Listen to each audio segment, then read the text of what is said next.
चलो बच्चों एक क्वेश्चन सॉल्व करते हैं। A and B operate a textile merchant business in partnership. A finances the business and is a sleeping partner. Sleeping partner इसका मतलब वो बिजनेस में एक्टिवली काम नहीं करता, उसने सिर्फ फाइनेंस किया है, उसने बिजनेस में पैसे डाले हैं, सारा का सारा काम जो कर रहा है एक्टिवली और हैबिचुअली जो काम कर रहा है वो है बी।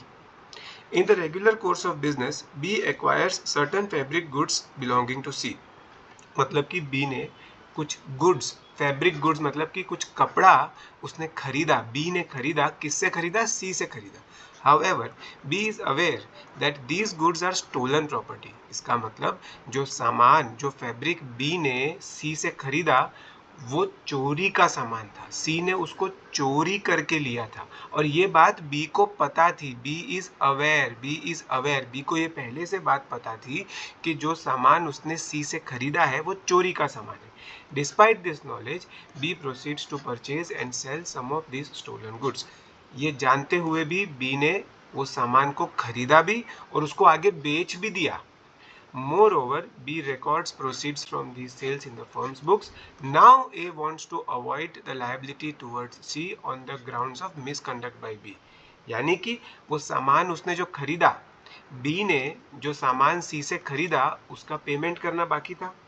अब जब पेमेंट करने की बारी आई तो A बीच में आ जाता है और A बोलता है कि मैं ये पेमेंट नहीं होने दूंगा क्योंकि ये चोरी का सामान था, बी ने मिसकंडक्ट किया था और मैं ये गलत काम नहीं होने दे सकता।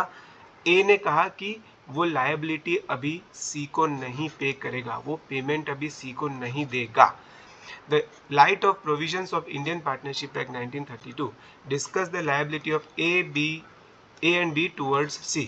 बेसिकली ये पूछना चाहते हैं कि पार्टनरशिप, इंडियन पार्टनरशिप एक्ट को अगर ध्यान में रखें तो ए और बी की अब क्या लायबिलिटी है सी के प्रति। तो इस क्वेश्चन को अपन कैसे आंसर देंगे? इस क्वेश्चन में हमें दो चीज़ें बतानी पड़ेगी।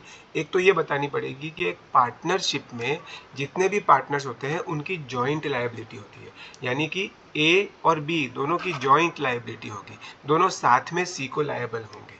तो सबसे पहले तो हम सेक्शन 25 कोट करेंगे जिसमें हम ये बताएंगे कि एक पार्टनरशिप में दोनों जॉइंटली लायबल होते हैं। This means both A and B are collectively liable for the debts and obligations of the partnership firm. तो ए और बी दोनों लायबल होंगे।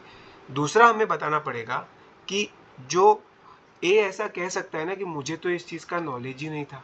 ए ऐसा कह सकता है ना कि जब बी ने ये सामान सी से खरीदा, ए ऐसा बोल सकता है कि मुझे तो नॉलेज ही नहीं था। पर एक सेक्शन है जिसमें ऐसा लिखा है कि जो पार्टनर हैबिचुअली एक्टिव होता है, हैबिचुअली एक्टिव मतलब कि जो बिजनेस का सारा मैनेजमेंट कर रहा है, जो एक्टिव पार्टनर है, अगर उसको कोई चीज़ की नोटिस मिल रखी है, उसको कोई चीज़ की इंफॉर्मेशन मिल रखी है, जैसे कि अपने केस में बी के पास में ये इंफॉर्मेशन थी कि जो सामान वो खरीद रहा है सी से वो चोरी का सामान है, तो ऐसा माना जाएगा कि वो नोटिस अगर बी के पास है ना तो वो ए के पास भी है। ऐसा कहाँ दिया हुआ है? उसके लिए जो नोटिस टू पार्टनर का सेक्शन नंबर क्या है उसके लिए अपन ने वर्ड डिसाइड किया था एनीवेयर। हमने ऐसा सोचा था कि किसी भी एक पार्टनर को कहीं भी अगर अपन नोटिस दे देते हैं एक्टिव पार्टनर को, तो ऐसा माना जाता है कि वो पूरी फर्म को दे दिए एनीवेयर, और एनीवेयर के हिसाब से अपना सेक्शन नंबर बन जाता है सेक्शन 24। तो सेक्शन 24 अपन कोट करेंगे, section 24 of Indian partnership act 1932, जिसका वर्ड है एनीवेयर और उसकी हेडिंग है नोटिस टू पार्टनर। तो बेसिकली यहाँ पे ऐसा है कि notice to partner who is habitually acts operates as notice to firm. अगर आपने किसी ऐसे पार्टनर को नोटिस दे दी है जो हैबिचुअली एक्टिव है, जैसे कि अपने केस में बी, तो ऐसा माना जाएगा कि आपने पूरी फर्म को नोटिस दे दी है। सो बेसिकली इस केस में ऐसा माना जाएगा कि ए को भी नोटिस मिल गई थी, जो सेल हुई है वो जो परचेज किया है बी ने, वो परचेज के सामने अब लायबिलिटी चुकानी पड़ेगी और पूरे फर्म को यानी ए और बी को मिलकर सी को पेमेंट करना पड़ेगा। सो बेसिकली अपन ऐसा बोल सकते हैं कि ए और B both are liable for the value of goods. इसका फुल लेंथ आंसर भी व्हाट्सएप पे दिया है, आप सब लोग चेक कर लीजिएगा।